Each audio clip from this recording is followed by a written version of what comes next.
at the University of Cambridge, which is a fellowship which is awarded in partnership with the James Curry Society. So the current director of the James Curry Society, she's a lady called Charmaine Mujeri. She lives in Harare. She actually invited me for a speaking engagement. Right, she's big in the arts and culture circuit in Zimbabwe. Now, for many years, I've wanted to visit Zimbabwe. Right from when I was in university, which is like 15 years ago now, I had lots of Zimbabwean friends at university because the UK has a sizable Zimbabwe diaspora population. So some of them are still my very close friends to date. The first time I ever fell in love in 2011 was with a Zimbabwean lady from a town called Kwekwe. So I've wanted to visit Zimbabwe for the longest time, but I've never had a reason to go there. So this was like the perfect excuse, right? And it just so happened that a few days afterward, I had another event, this time in Cape Town, the Africa Liberty Forum. So the idea I had in my mind was, okay, attend this event in Harare, and then spend a few days, exploring Zimbabwe. I wanted to go to what's it called, Victoria Falls. My good friend Wademaya, he's a YouTuber. I think he's Africa's biggest YouTuber actually. He actually made me want to do this because he went bungee jumping at Victoria Falls. So like I wanted to do that. So the idea was I go to Zimbabwe, spend a few days there, explore the local tourism, and then hop on to South Africa, to Cape Town, before heading back to Europe. That was the idea.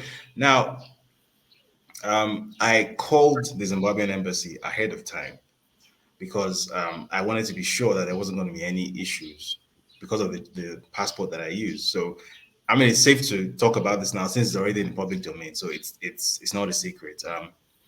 Ever since I left Nigeria in 2020, I haven't used a Nigerian passport. So currently, my primary travel document is a Ghanaian refugee passport. After I claimed political asylum in Ghana, after I was awarded political asylum in Ghana.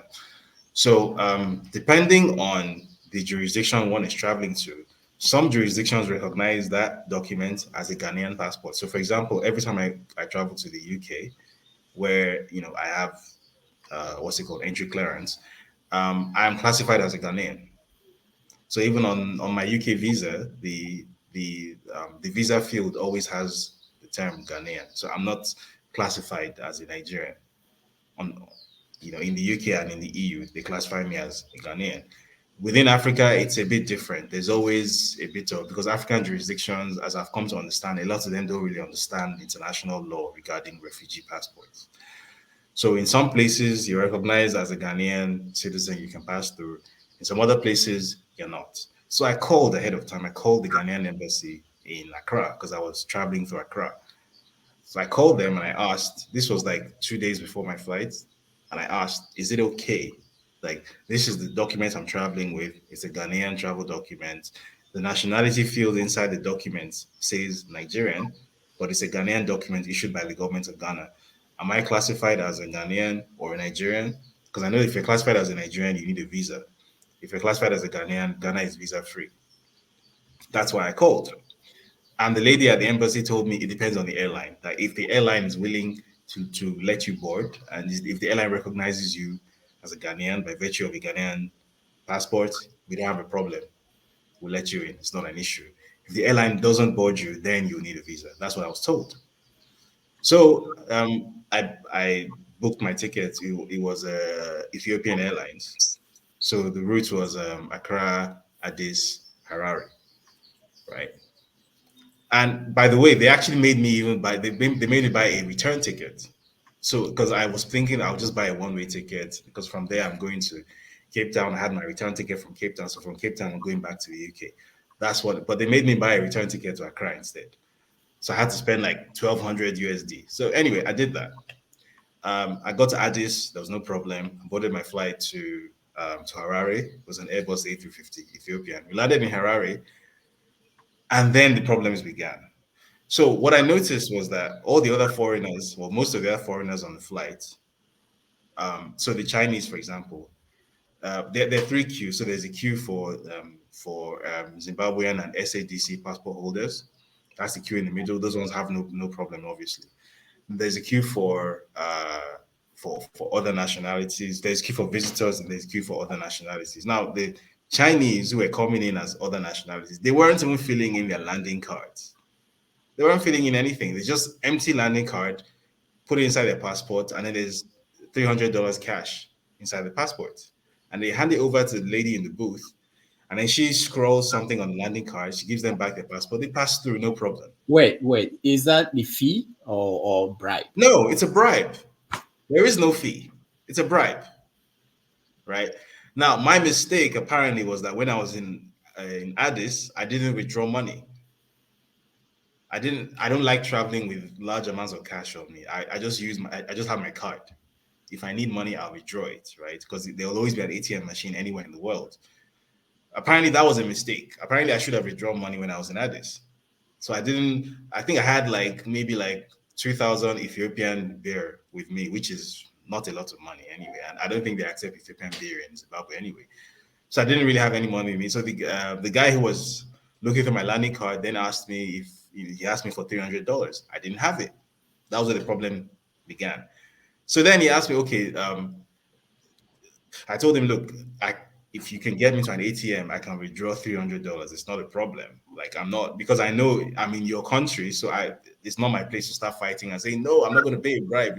This is not the place to do a luta continua. I understand how Africa works. I'll give you $300 if I can get me to an ATM. But unfortunately, in that arrival area, there was no ATM. So he at first said, okay, he will find a way to get me through. And then maybe he asked me, are you going to give us any trouble? I said, no, I'm not going to give you any trouble. He said, okay. And then he disappeared.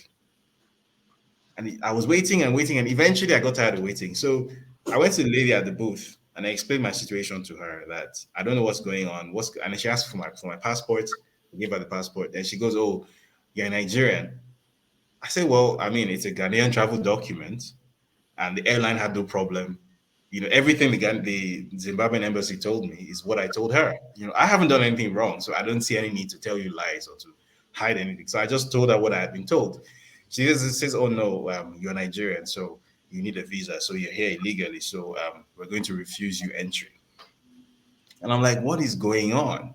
Why are you doing this?" And she just wasn't having it. So then they stamp a refusal thing into my passport, and then they take me to the Ethiopian Airlines office and make them my return flight, which I had bought already. They made them change the date to that night that I'm leaving the country immediately, and then they took me into that room that you saw on Twitter, that detention room. I basically just forgot about me. So I was there. This was around 2 p.m. local time when all of this happened, between 2 and like 2:30 p.m. By the time I sent out that tweet, it was like 8 p.m. or 8:30 p.m. local time. So I literally just been in there and they're just forgotten about me. I hadn't heard anything. I just, it's like that. Even the airport noise was even going down because everybody was going home. So the people who had taken me in there, I think they had even ended their shift and gone home. And I had tried speaking I had called friends, I had done everything. Nothing was moving. Nothing was happening. So eventually, like my final last card, Hail Mary SOS move was to put out a tweet that this is what is happening to me. I don't know why this is happening, but please, if there's anyone out there, please, like, I just want, at this point, I'd given up on attending my speaking engagements in Zimbabwe. I just want to get on my flight and leave this place, right? Because I've I've been around Africa enough to know when the situation isn't looking good for you, and the best thing for you to do is to get out of there as quickly as possible. And it turned out that that tweet was probably one of the best decisions that I ever made, because as I later came to find out from someone who is in the know, um, they had apparently gotten into contact with the Nigerian High Commission.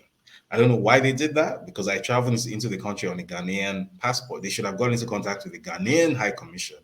Instead, they got into contact with the Nigerian High Commission. Obviously, the Nigerians will definitely know who I am. And apparently, there was a conversation that was being had. Now, the problem was because first of all, I traveled on a Ghanaian passport. So there's no basis to return me to Nigeria because I didn't travel with a Nigerian passport. And then secondly, um, I'm classified as a refugee. So it violates international law, the law of refoulement, to return someone to a country that they ran away from as a refugee. Right? It's a violation of international law. However, the Zimbabweans, don't forget, are already under international sanctions. So they don't really care about international law that much. So apparently there was a conversation that was being had. It was a 50-50 thing. Right? There was actually a conversation that was being had about whether or not to hand me over to the Nigerian High Commission. I think that's why they kind of forgot me in there, because there was a conversation that was going on. So it was like, let's let's talk first before we attend to him. So I think I kind of forced their hand by sending out that message, and then they started getting all sorts of international pressure. And then it was like, okay, oh, please, okay, we don't want any, yeah, carry your car and be going. So that's pretty much how it was. So then I had to fly to Accra. So I flew through Addis first. They wouldn't give me back my passport until I got all the way to Accra. That was when I eventually got my passport, and then from there I was able to go back to base. So that's pretty much what happened. But for me, the big takeaway in all of that was the response afterward from the Zimbabwean government, from George Charamba, the information minister, and Nick Mangwana, the permanent secretary in the Ministry of Information, made it very clear that they obviously knew who I was, first of all. They clearly knew who I was, and they were under the impression, or they are under the impression, that I came into Zimbabwe to do work, and they're scared because this is their election season. The election is it's like 2 weeks from now, and they also know that there there's a journalist in Zimbabwe. His name is Hopewell Chinono. He's like he's a huge he's a huge thorn in their side. He's a huge pain. In fact, they've put him in prison multiple times. And we're friends. So, and it's not a secret that we're friends. So I think they'd have dug into these things, and they'd have added two and two to get 22. And then they'd have said, okay, this one is coming to collaborate with Hopewell. Maybe he wants to do Al Jazeera Gold Mafia episode 5 or something. Maybe that's what they thought. It's clear because the information minister later came out and said he accused me of being a foreign spy, agent of regime change, said I'm Western sponsored, all that kind of stuff. And then Nick Mangwana later put out a statement saying that as Zimbabwe goes into their elections, that foreign journalists who are coming into the country to work shouldn't come in as tourists, but they should make sure they get a work visa. And it was obviously he was referring to me because they genuinely believe, they are so paranoid and neurotic, they genuinely believe that I was coming into the country to carry out an investigation, to work on a story. Meanwhile, it was a speaking engagement that took me there. That's the only reason I would get, like, with all due respect to Zimbabwe, I think I'm so occupied with West Africa that even if there was a story in Zimbabwe, it wouldn't be me that would do it. If even if I got to find out something top secret, at best I would look for a local Zimbabwean journalist and hand it over to them, or a South African journalist. Let them handle it. What's my problem in Zimbabwe? I'm not from Southern Africa. I'm from Nigeria. You understand? My platform is called West Africa Weekly. There's a reason for that. I don't even the furthest that my scope has ever reached is Cameroon, which technically is in Central Africa, but it shares a border with Nigeria. That's why I don't go beyond my sphere of influence. So what am I? If I was looking for a story, what the hell would I be doing in Zimbabwe? But they genuinely believe that I came there to cause trouble for them. So, and it was just a shame because as a result of that, even my planned appearance at Africa Liberty Forum in Cape Town didn't end up happening because that was an ordeal.